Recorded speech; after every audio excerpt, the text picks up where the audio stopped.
નમસ્કાર નમસ્કાર નમસ્કાર વાલા વાલા વિદ્યાર્થીઓ, સ્વાગત છે આપ સર્વ વિદ્યાર્થી મિત્રોનું તમારી પોતાની યુટ્યુબ ચેનલ એટલે કે ઓશન કોચિંગ ક્લાસીસની અંદર.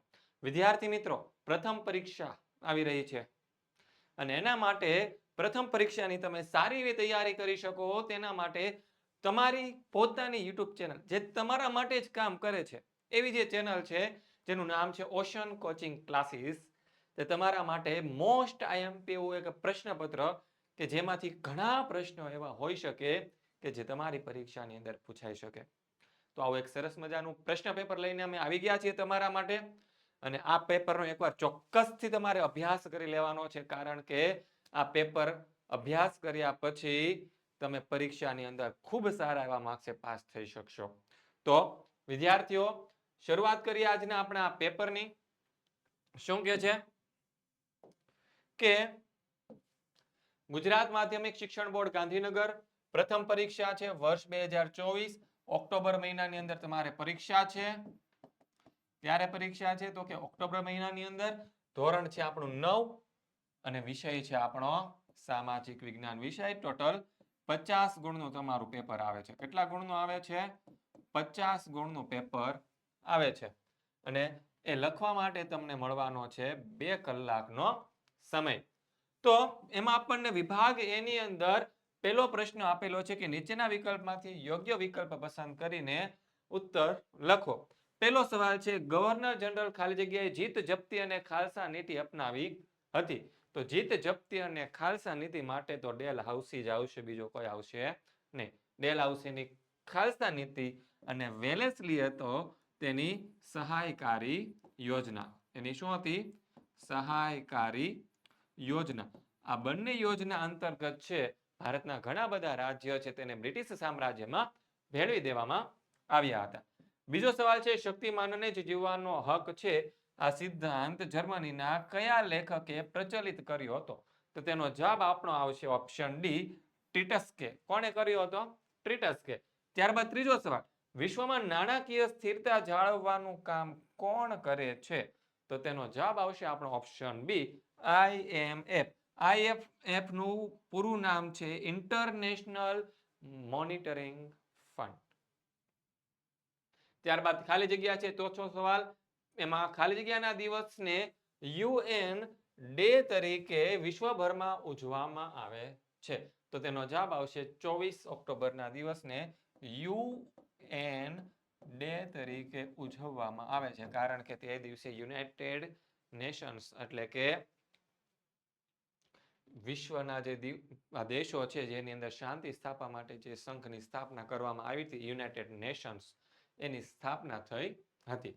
પાંચમો સવાલ, બ્રિટિશ શાસન સમયે ખાલી જગ્યા સૌથી મોટો પ્રાંત હતો? તો તેનો જવાબ આવશે આપણો બંગાળ અને એના ભાગલા પાડવામાં આવ્યા હતા. લાલ, બાલ અને પાલની ત્રિપુટીઓએ ખાલી જગ્યા નીતિ અપનાવી હતી. તો લાલ, બાલ અને પાલ બે પ્રકારની નીતિઓ હતી. એક હતી જહાલવાદી અને એક હતી મવાળવાદી. તો લાલ, બાલ, પાલની ત્રિપુટી અપનાવી હતી જહાલવાદી, જે થોડાક ઉગ્ર હતા. ત્યારબાદ આગળ ખરા ખોટા જણાવો. 7 નંબરનો સવાલ છે આપણો કે ડોક્ટર રાધાકૃષ્ણન બંધારણ સભાના અધ્યક્ષ હતા. ડોક્ટર રાધાકૃષ્ણન બંધારણ સભાના અધ્યક્ષ હતા. તો વિધાન આવશે આપણું સાચું. ત્યારબાદ 8મો સવાલ, જીવન જીવવાનો હક એટલે કે અસ્તિત્વ ટકાવી રાખવાનો હક. તો જવાબ આવશે સાચું. 9મો સવાલ, શિક્ષકો વકીલોના સંગઠનની જેમ દાણચોરોએ પણ પોતાનું મંડળ સ્થાપવાની સ્વતંત્રતા ધરાવે છે. દાણચોરો જે બેઈમાની કરીને ટેક્સ ભર્યા વગર વિદેશી વસ્તુઓ હોય તેને ભારતમાં ઘુસાડવાનો પ્રયત્ન કરતા હોય, તો આવા લોકોને કઈ સંગઠન સ્થાપવાનો હક હોતો નથી. વિધાન આવશે આપણું ખોટું. પછી કયા અક્ષવૃતને કર્કવૃત કહેવાય? તો 23 અક્ષાંશ 30 અંશ ઉત્તર અક્ષાંશ વૃતને કર્કવૃત કહેવામાં આવે છે. પછી કયો તટ? તો કે દક્ષિણથી આંધ્રપ્રદેશ અને તમિલનાડુનો જે તટીય પ્રદેશ છે તેને આપણે કોરોમંડળ તટ તરીકે ઓળખીએ છીએ. અને નર્મદા નદીની લંબાઈ કેટલી આવશે? 1312 કિલોમીટર જેટલી આવશે. કેટલી આવશે? 1312 કિલોમીટર. જોડકા જોડવાના છે. દક્ષિણની ગંગા એટલે આપણી ગોદાવરી નદી, કેમ? તો કે એનું બેસિન ક્ષેત્ર પણ ગંગા નદીની જેમ વિશાળ અને વિસ્તૃત છે.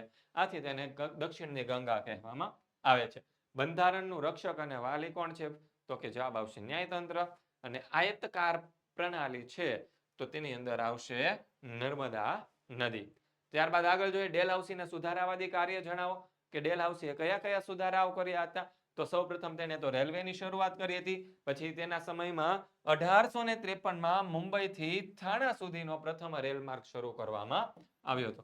તેને ભારતની આધુનિક ટપાલ પદ્ધતિની શરૂઆત કરી હતી. તેના સમયમાં જે ઇંગ્લેન્ડ છે,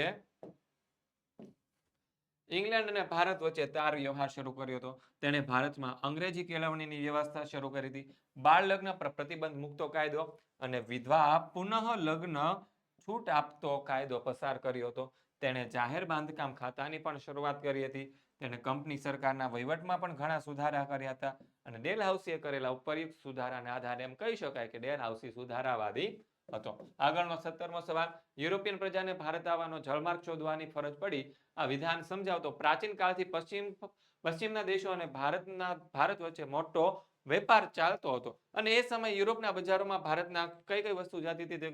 મરી મસાલા જતા હતા, તેજાના મલમલ, રેશમી કાપડ, ગળી તેમજ સુતરાઉ કાપડ જેવી ઘણી બધી વસ્તુઓ છે ત્યાં સુધી પહોંચતી હતી અને ત્યાંની ત્યાં ભારે માંગ હતી. પશ્ચિમ અને પૂર્વના દેશો વચ્ચેનો જે વેપાર છે તે ઈરાની અખાત એટલે કે રાતા સમુદ્રના જળમાર્ગે અને મધ્ય એશિયાના જમીન માર્ગે ચાલતો હતો.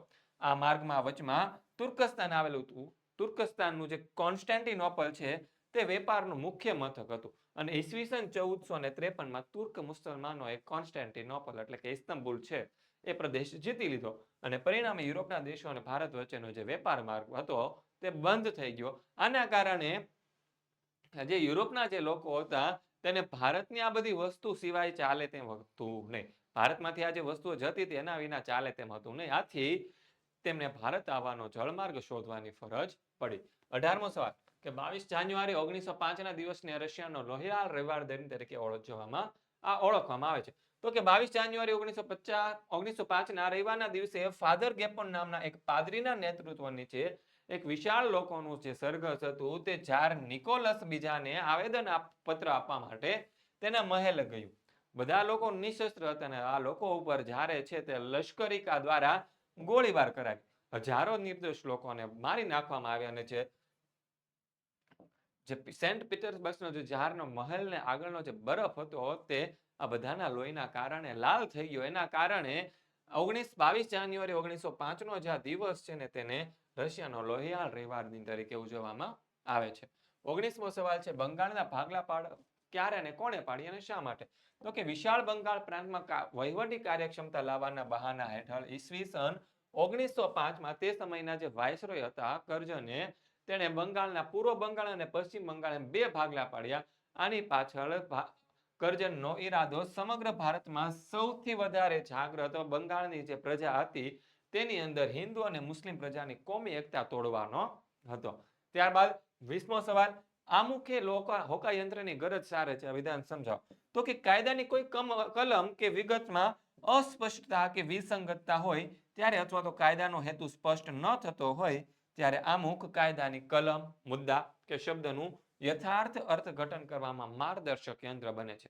તે કાયદાને સમજવાની ગુરુ ચાવી છે. અમુક બંધારણની જોગવાઈને સમજવામાં હોકાયંત્રની ગરજ સારે છે. પછી 21મો સવાલ છે કે સાર્વત્રિક પુખ્ત વય મતાધિકાર કોને કહેવાય?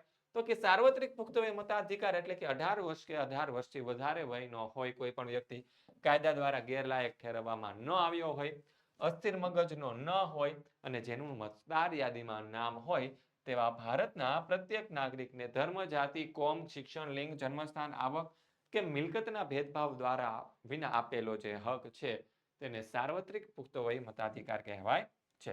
સંકલ્પના સમજાવવાની છે, બે સમજાવવાની છે, અભિસારી અને અપસારી. તો પહેલા આપણે જોઈએ અભિસારી, પહેલા આપણે અહીંયા આવશે અપસારી આપણે જોઈ લઈએ અને બીજું છે આપણી અભિસારી. શું છે બીજી આપણી છે અભિસારી. તો કેટલીક જગ્યાએ મૃદાવરણીય પ્લેટો એકબીજાથી દૂર જઈ રહી છે તેને અપસારી પ્લેટો કહે છે. અપસારણની ક્રિયાથી ભૂપૃષ્ઠમાં સ્તરભંગ રચાય છે.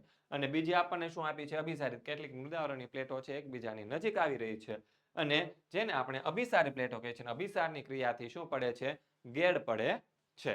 આગળ જોઈએ 23મો સવાલ કે જમીન નિર્માણની પ્રક્રિયા વિશે જણાવો.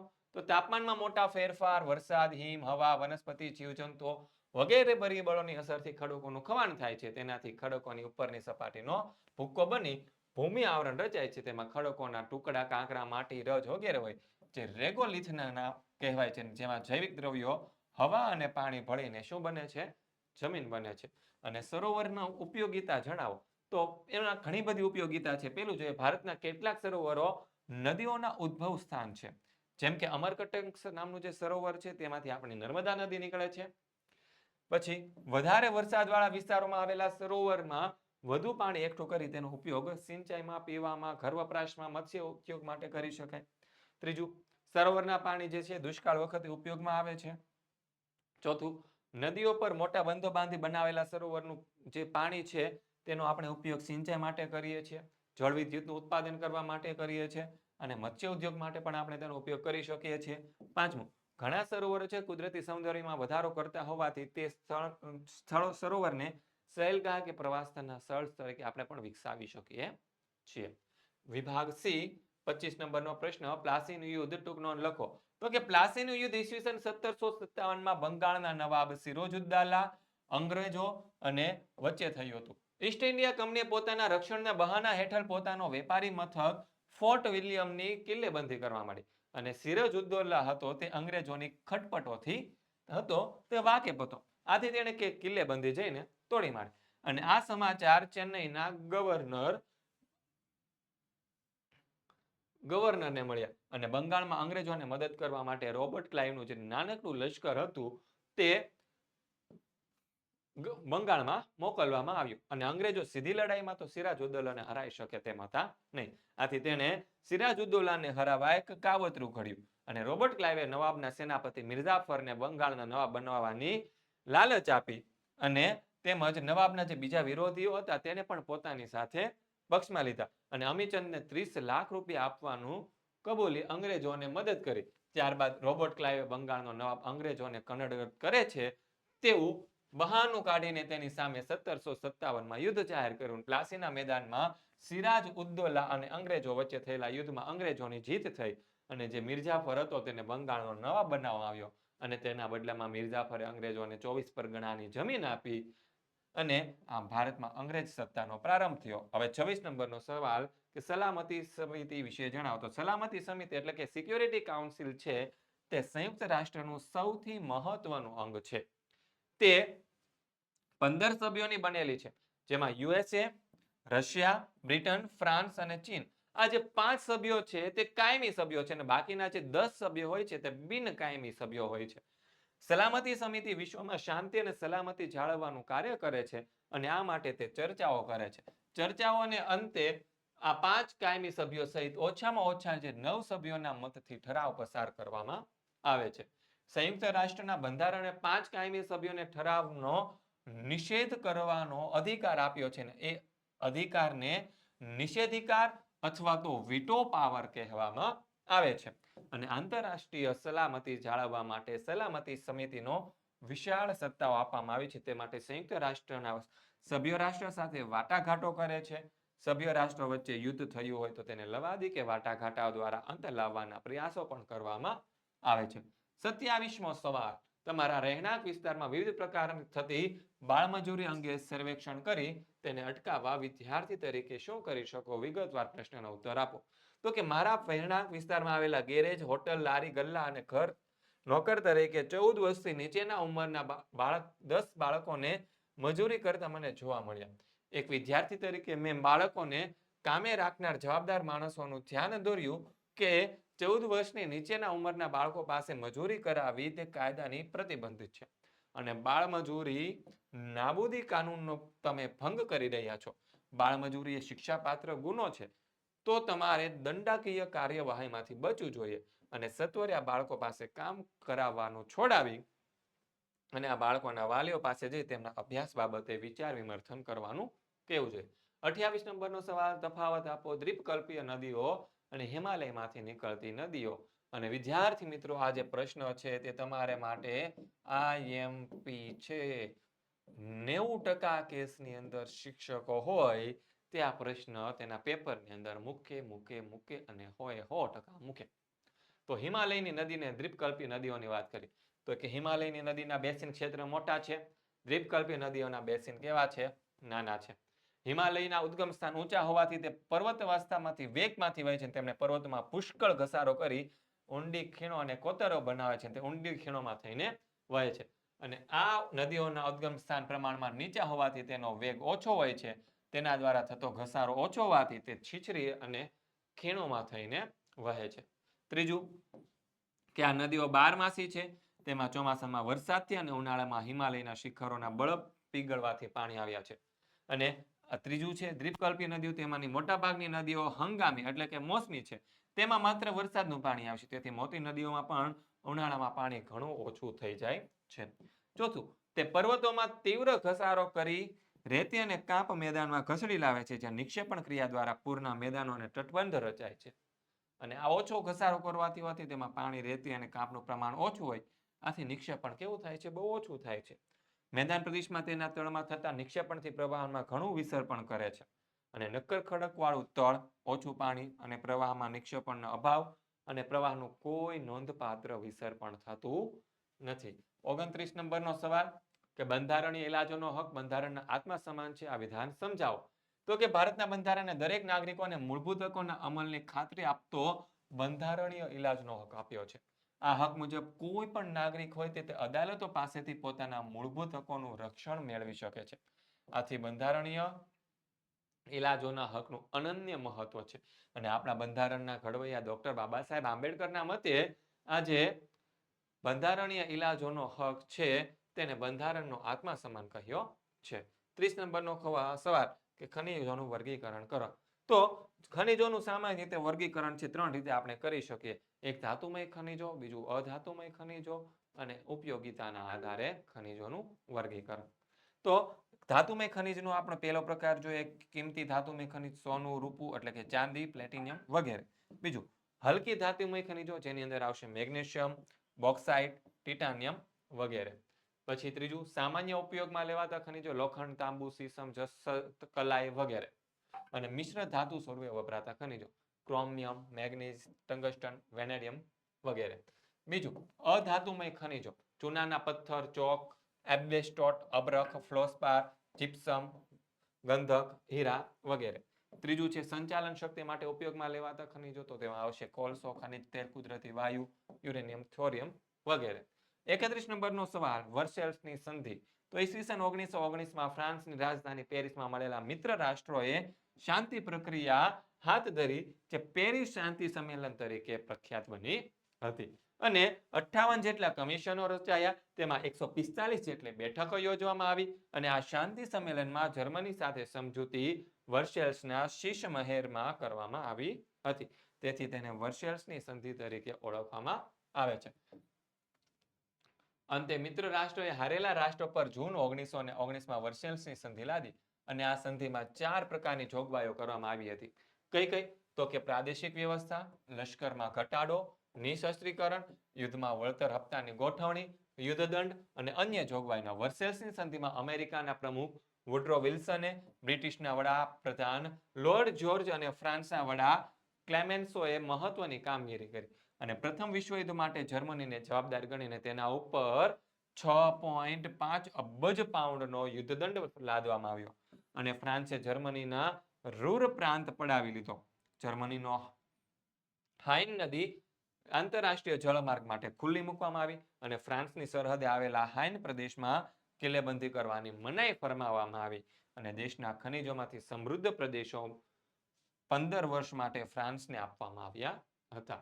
અને જર્મનીના મોટા ભાગના સંસ્થાનો પડાવી લેવામાં આવ્યા હતા. આલ્સેસ અને લોરેન્સ ફ્રાન્સને પાછા આપવા પડ્યા. યુદ્ધના દંડ પેટે જર્મનીએ દર વર્ષે મોટા જથ્થામાં કોલસો અને લોખંડ મિત્ર રાષ્ટ્રને આપવાનું નક્કી કર્યું. અને આ તમામ શરતો પર જર્મની પાસે બંદૂકની અણીએ બળજબરીપૂર્વક સહી કરાવવામાં આવી. આથી જર્મન પ્રજા હતાશ અને નિરાશ થઈ ગઈ. અને વર્સેલ્સની સંધિથી જર્મનીનું અર્થતંત્ર છિન્ન ભિન્ન થઈ ગયું. આગળનો પ્રશ્ન નીચેની વિગતો નકશામાં દર્શાવો. કઈ કઈ વસ્તુ દર્શાવવાની કીધી છે આપણને? તો તો કે પેલું છે પ્રમાણ સમય રેખા. તો ભારતની જે પ્રમાણ સમય રેખા છે આ જે તમને દેખાય છે ઊભી તે શું છે? પ્રમાણ સમય રેખા. જે ભારતનો સમય છે તે અહીંયાથી આ ભાગમાંથી નક્કી થાય છે. બીજું આપણને ગંગા નદી દર્શાવવાનું કીધું છે તો અહીંયાથી આપણી આ ગંગા નદી છે જે ભારતની અંદર છે. બાકી અહીંયાથી એક ફાટો અહીંયાથી આમ જાય છે ને અહીંયાથી આવતી જે બ્રહ્મપુત્રા નદી છે અહીંયાથી ભેગી થઈ જાય છે અને અહીંયાથી એને મેઘનાના નામે ઓળખવામાં આવે છે. તો આપણે તો ખાલી ગંગા નદી દર્શાવવાની છે તે પણ ખાલી ભારતની અંદર દર્શાવવાની કીધી છે એટલા માટે આપણે ખાલી એને ભારતની અંદર દર્શાવીશું, બીજે કોઈ જગ્યાએ દર્શાવવા જશું નહીં. ઓકે. અને પડખાવ કે લેટેરાઇટ જમીન તો અહીંયાથી જે ગોવા વાળો પ્રદેશ છે ત્યાંથી લઈને કેરળ સુધીનો આ જે પ્રદેશ છે એ છે આપણો પડખાવ કે લેટેરાઇટ જમીન ધરાવતો વિસ્તાર છે. તો એને પણ આપણે દર્શાવી દઈશું. આ ત્રણ વસ્તુ તમે દર્શાવો એટલે તમારા 3 માંથી 3 માર્ક્સ પાક્કા. અને આ જે ભારતની પ્રમાણ સમય રેખા છે તે અને એની સિવાય અથવામાં પૂછાઈ શકે તો કર્કવૃત. આ બંને વસ્તુ તમારા માટે છે આઈએમપી છે. કર્કવૃત અહીંયાથી આવી રીતે દર્શાવવામાં આવશે. આવી રીતે દર્શાવો કર્કવૃત એટલે આપણું થઈ ગયું કર્કવૃત. તો આ બે વસ્તુ આઈએમપી છે. આ એક ગંગા નદી છે અને એના અથવામાં નર્મદા નદી. કઈ નદી? નર્મદા નદી આઈએમપી છે. અને પડખાવ કે લેટેરાઇટ જમીન છે તેની સાથે સાથે બીજી કઈ જમીન? તો કે કાળી જમીન જે છે, કાળી જમીન. આ બંને વસ્તુ તમારા માટે શું છે? આઈએમપી છે. આ 6 વસ્તુ જે મેં કીધી એમાંથી 2 વસ્તુ તો તમારી પરીક્ષાની અંદર 100% હશે. કરી જ નાખજો. નર્મદા નદી છે અહીંયાથી દર્શાવી દઉં છું તમને. અહીંયાથી આમ કરીને આવી રીતે આમ નીકળે છે. ઓકે. અને કાળી જમીન માટે આ મહારાષ્ટ્ર આવશે. કોણ આવશે? મહારાષ્ટ્રની અંદર કાળી જમીન આવશે. ખાસ કરીને યાદ રાખી લેજો. 6 વસ્તુ કીધી એમાંથી 2 વસ્તુ તમારી પરીક્ષાની અંદર 100% આવશે. કેટલા ટકા? 100% ગેરંટી છે. લખવું હોય ત્યાં જઈને લખી લેજો. ચાલો આગળ જોઈએ. વિભાગ ડી 33 નંબરનો સવાલ. બહિષ્કાર આંદોલન અને સ્વદેશી ચળવળના સ્વરૂપ વિશે ચર્ચા કરો. તો બહિષ્કાર આંદોલનના મુખ્ય 3 લક્ષણો હતા. કયા કયા હતા? પેલું તો હતું સ્વદેશી અપનાવવું, બીજું વિદેશી માલનો બહિષ્કાર કરવો અને ત્રીજું રાષ્ટ્રીય શિક્ષણ અપનાવવું. તો એમાં આપણે પેલું જોઈએ કે સ્વદેશી અપનાવવું. કયું અપનાવવું? સ્વદેશી અપનાવવું. તો કે બંગભંગના આંદોલનના એક ભાગરૂપે બંગાળમાં સ્વદેશી ચળવળ છે તે શરૂ થઈ. આ ચળવળ બહિષ્કારની પૂરક હતી અને વિદેશી માલનો બહિષ્કાર કરી સ્વદેશી ચીજ વસ્તુઓને ઉત્તેજન આપવાનો લોકોનો આગ્રહ કરવામાં આવ્યો. અને આ ચળવળ છે બંગાળ ઉપરાંત પંજાબ, ઉત્તર પ્રદેશ, મધ્યપ્રદેશ, મુંબઈ, તમિલનાડુ વગેરે પ્રાંતોમાં ફેલાઈ હતી. અને સ્વદેશી ચળવળને લીધે દેશમાં બનેલી ચીજ વસ્તુઓને સારું ઉત્તેજન મળ્યું અને દેશમાં સ્વદેશી ચીજ વસ્તુઓ બનાવવાના કારખાનાઓ શરૂ થયા. અને આ ચળવળથી ભારતની સ્વાતંત્ર્ય ચળવળને વેગ મળ્યો અને વિદેશી માલનો બહિષ્કાર કરવો. સ્વદેશી ઉત્તેજન આપતી વિદેશી માલના બહિષ્કારનું આંદોલન ઉગ્ર બન્યું. તેમાં વિદેશી માલનો બહિષ્કાર કરી સ્વદેશી વાપરવાની હિમાયત કરવામાં આવી. વિદેશી માલના બહિષ્કારને લીધે માન્ચેસ્ટરથી ભારત આવતા કાપડનું વેચાણ લગભગ બંધ થઈ ગયું અને ભારતમાં ઉત્પન્ન થતા કાપડનું વેચાણ હતું તે શું થઈ ગયું? વધી ગયું. લોકોએ મીઠું, ખાંડ, પગરખાં, સિગારેટ, તમાકુ વગેરે ઇંગ્લેન્ડથી આવતી ચીજ વસ્તુઓનો બહિષ્કાર કર્યો. આમ બહિષ્કારની ચળવળને લીધે અંગ્રેજના વેપાર ઉપર માઠી અસર પડી અને ભારતમાં સ્વદેશી ઉદ્યોગનો વિકાસ થયો. ત્રીજું, રાષ્ટ્રીય શિક્ષણ અપનાવવું. રાષ્ટ્રીય શિક્ષણ અપનાવવું તે પણ બંગભંગના આંદોલનનો એક ભાગ હતો અને બંગભંગના આંદોલનમાં વિદ્યાર્થીઓએ આગળ પડતો ભાગ લીધો તેથી તેમાં સામૂહિક દંડ કરવામાં આવ્યો અને શાળા કોલેજોમાંથી તેમને કાઢી મૂકવામાં આવ્યા હતા. અને આંદોલન દરમિયાન સરકારી શિક્ષણનો પણ બહિષ્કાર કરવામાં આવ્યો. આથી શિક્ષણના એક વિકલ્પ તરીકે રાષ્ટ્રીય શિક્ષણ આપતી સંસ્થાઓ શરૂ કરવામાં આવી. અને ઈસવીસન 1907માં બંગાળમાં 25 જેટલી રાષ્ટ્રીય માધ્યમિક શાળાઓ અને 300 જેટલી રાષ્ટ્રીય પ્રાથમિક શાળાઓ શરૂ થઈ. અને કવિવર રવિન્દ્રનાથ ટાગોરની શાંતિનિકેતન નામની વિદ્યાપીઠનો આ જ સમયમાં વિકાસ થયો હતો. વિદ્યાર્થી મિત્રો, આ જે પ્રશ્ન છે, કયો પ્રશ્ન છે? બહિષ્કાર આંદોલન અને સ્વદેશી ચળવળના આંદોલન. આ પણ તમારા માટે આઈએમપી છે. કેવો છે? આઈએમપી. ધ મોસ્ટ આઈએમપી છે. આ પ્રશ્ન તમારી પરીક્ષામાં આવશે આવશે અને આવશે જ. ગેરંટી છે ભાઈ. ભાઈ આ પ્રશ્ન છે તમારી પરીક્ષાની અંદર આવશે આવશે આવશે આવશે ને આવશે જ, ગેરંટી છે. લખવું હોય ત્યાં લખી લેજો અને કરીને જ જાજો. 34મો સવાલ, બંધારણ ઘડતરની પ્રક્રિયા જણાવો. તો જોઈએ તેનો જવાબ. 25 માર્ચ 1946 ના રોજ બ્રિટિશ સરકારે 3 સભ્યોના બનેલા કેબિનેટ મિશનને ભારત મોકલ્યું અને કેબિનેટ મિશને રજૂ કરેલી યોજના મુજબ સ્વતંત્ર ભારતનું બંધારણ ઘડવા માટે બંધારણ સભા રચવામાં આવી અને બંધારણ સભાની અંદર ટોટલ 389 સભ્યો હતા અને બંધારણ સભામાં વિવિધ કોમ, જાતિ, લિંગ, પ્રદેશ અને રાજકીય પક્ષોના પ્રતિનિધિઓ તેમજ વિવિધ ક્ષેત્રની તજજ્ઞ વ્યક્તિઓનો સમાવેશ પણ કરવામાં આવ્યો હતો.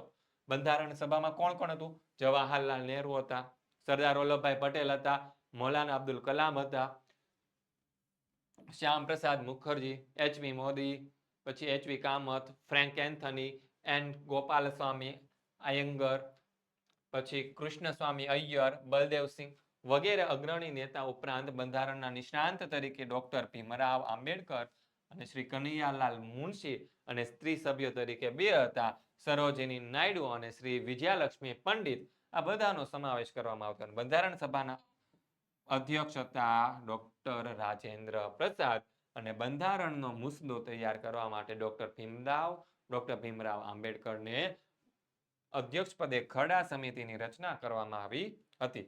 9 ડિસેમ્બર 1946 ના દિવસથી બંધારણ સભાએ તેની કામગીરી શરૂ કરી અને આ ભગીરથ કાર્ય પૂરું કરવા લગભગ કુલ 166 બેઠકો યોજવામાં આવી અને એ કામગીરી કુલ 2 વર્ષ 11 મહિના અને 18 દિવસ જેટલી ચાલી હતી અને બંધારણમાં પ્રથમ 395 અનુચ્છેદો, આર્ટિકલ્સ અને 8 પરિશિષ્ટો હતા. એ પછી તેમાં સુધારા થતા 461 અનુચ્છેદો એટલે કે આર્ટિકલ્સ અને 12 પરિશિષ્ટો તૈયાર કરવામાં આવ્યા. આ સમય દરમિયાન બંધારણ સભાએ બંધારણની દરેક જોગવાઈમાં વ્યાપક ચર્ચાઓ કરી. તેને 26 નવેમ્બર 1949 ના રોજ પસાર કર્યું અને 26 જાન્યુઆરી 1950 ના દિવસથી બંધારણનો અમલ કરવામાં આવ્યો અને ભારતને પ્રજાસત્તાક રાષ્ટ્ર તરીકે જાહેર કરવામાં આવ્યું.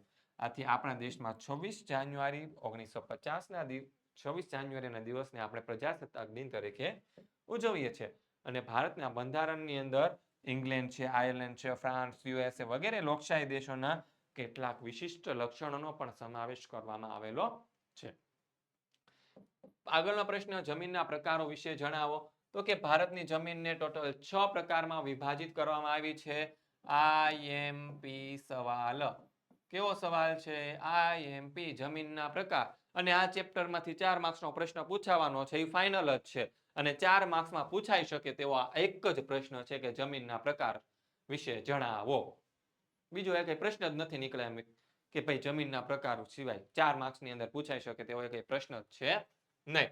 તો એમાં આવશે કાંપની જમીન, કાળી કે રેગુર જમીન, રાતી જમીન, પડખાવ કે લેટેરાઇટ જમીન, પર્વતીય જમીન અને રણ પ્રકારની જમીન. ટોટલ 6 પ્રકારની જમીન છે. એમાં પેલી આપણે જોઈએ કાંપની જમીન. તો કે કાંપની જમીન દેશના મોટા ભાગના વિસ્તારોમાં જોવા મળે. તે મુખ્યત્વે ઉત્તરના મેદાનો, કિનારાના મેદાનો અને છત્તીસગઢના બેસિન ક્ષેત્રમાં આવેલ છે. કાંપની જમીનના 2 પ્રકાર પડે. એક તો છે ખદર અને બીજો પ્રકાર છે બાંગર. તો ખદર કોને કહેવાય? તો કે નદીઓના નિક્ષેપણથી બનેલી જે નવા કાપની જે જમીન છે તે ખદરના નામે ઓળખવામાં આવે છે અને આવી જમીન મોટી નદીઓના નજીકના ક્ષેત્રમાં જોવા મળે છે અને નદીઓના ઉપરવાસમાં આવેલી જે જૂના કાપની જે જમીન છે તેને બાંગર કહેવામાં આવે છે અને ખદર જમીન છે પ્રમાણમાં રેતાળ અને આછા રંગની હોય, જ્યારે બાંગર જમીન છે ચીકણી અને ઘેરા રંગની હોય છે. કાપની જમીનની ફળદ્રુપતા જુદી જુદી જગ્યાએ જુદી જુદી એટલે કે ભિન્ન ભિન્ન હોય છે, પરંતુ એકંદરે આ જમીન ઘણી ઉપજાઉ હોય છે. ક્યાં ક્યાં જોવા મળે છે? તો કે ભારતમાં પંજાબ, ઉત્તર પ્રદેશ, બિહાર, પશ્ચિમ બંગાળ વગેરે રાજ્યમાં કાપની જમીન આવેલી છે. બીજો જમીનનો પ્રકાર છે કાળી જમીન. કાળી જમીન દક્ષિણ ભારતના ઉચ્ચ પ્રદેશમાં મુખ્યત્વે મહારાષ્ટ્ર, પશ્ચિમ મધ્ય પ્રદેશ, ઉત્તર કર્ણાટક, આંધ્રપ્રદેશ, તેલંગાણા, તમિલનાડુ અને ગુજરાતમાં આવેલી છે. તે રૂપાંતરિત ખડકોથી બનેલી છે. તે કસદાર અને ચીકણી હોય છે અને તે ભેજને લાંબા સમય સુધી જાળવી રાખવાની ક્ષમતા ધરાવે છે. તે કપાસના પાક માટે ખૂબ જ અનુકૂળ હોવાથી તેને કપાસની કાળી જમીન તરીકે પણ ઓળખવામાં આવે છે અને તેનું બીજા રેગુરના નામે પણ ઓળખવામાં આવે છે. ત્રીજો જમીનનો પ્રકાર છે રાતી જમીન. તો કે ભારતમાં રાતી જમીન મોટા ભાગે ક્યાં જોવા મળે છે? ગોવા, તમિલનાડુ, કર્ણાટક, આંધ્રપ્રદેશ, છત્તીસગઢ, ઓડિશા અને ઝારખંડના કેટલાક ભાગોમાં જોવા મળે છે. ઉત્તર પૂર્વના રાજ્યમાં પણ આવેલી છે. તે ખાસ કરીને અગ્નિકૃત અને રૂપાંતરિત ખડકો ધરાવતા ક્ષેત્રમાં જોવા મળે છે. તેનો રાતો રંગ તેમાં રહેલા લોહ તત્વ અને અન્ય સેન્દ્રિય પદાર્થોને આભારી છે. જ્યાં જમીનના કણો ઘણા બારીક છે, થર જાડા છે અને તે છિદ્રાળુ અને ઉપજાઉ છે. ચોથો પ્રકાર છે પડખાવ અથવા તો લેટેરાઇટ જમીન. પડખાવ જમીન પશ્ચિમ મહારાષ્ટ્ર, ગોવા, કર્ણાટક, કેરળ, ઓડિશા, અસમ અને મેઘાલયના કેટલાક ભાગોમાં જોવા મળે અને ભારે વરસાદને લીધે જમીનના ઉપલા પડમાંથી દ્રાવ્ય ક્ષારોને ધોવાઈને પડખાવ જમીન બને છે. ધોવાઈ ગયેલા પડમાં લોહ અને એલ્યુમિનિયમ તત્વોના સંયોજનનું પ્રમાણ વધારે હોવાથી તે રાતી જ દેખાય છે. અને પડખાવ જમીનમાં જૈવિક દ્રવ્યનું પ્રમાણ ઓછું હોવાથી તેની ફળદ્રુપતા કેવી હોય છે? ઓછી.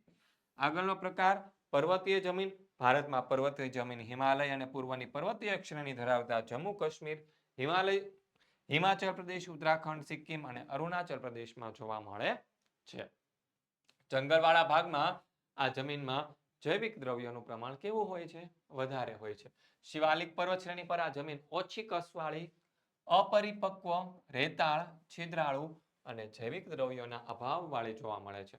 છઠ્ઠો પ્રકાર રણ પ્રકારની જમીન. ભારતમાં રણ પ્રકારની જમીન રાજસ્થાન, ગુજરાત, પંજાબ અને હરિયાણાના શુષ્ક ક્ષેત્રમાં આવેલી છે. અહીં કેટલીક રેતી મુખ્યત્વે પવન દ્વારા થયેલા સ્થાનિક ખવાણથી ઉદ્ભવી છે, તો કેટલીક સિંધુ ખીણમાંથી ઉડીને આવીને ભેગા થઈ છે. કેટલાક ક્ષેત્રમાં ક્ષાર કણોની અધિકતા અને જૈવિક દ્રવ્યની ઓછાપ જોવા મળે છે. અહીં જૈવિક વિસ્તારમાં માટીના કણનું પ્રમાણ સારું અને ક્ષારતા ઓછી છે, જ્યાં સિંચાઈની સગવડો થવાથી ખેતી થવા લાગી છે. તો બસ વિદ્યાર્થી મિત્રો, આ હતું તમારું સરસ મજાનું શું હતું? આ તમારું સરસ મજાનું ધોરણ 9 નું જે તમારી પરીક્ષામાં પૂછી શકાય તેવું સરસ મજાનું એક પેપર. આમાંથી ઘણા એવા પ્રશ્નો હશે કે જે તમારી પરીક્ષાની અંદર તમને પૂછાવાના છે. તો આ પેપરનો એકવાર ચોક્કસથી અભ્યાસ કરી લેજો. હજી એક બીજું પેપર લઈને તમારા માટે હાજર થવાના છીએ. ત્યાં સુધી દરેક વિદ્યાર્થી મિત્રોને જય હિન્દ, જય ભારત, જય જય ગરવી ગુજરાત.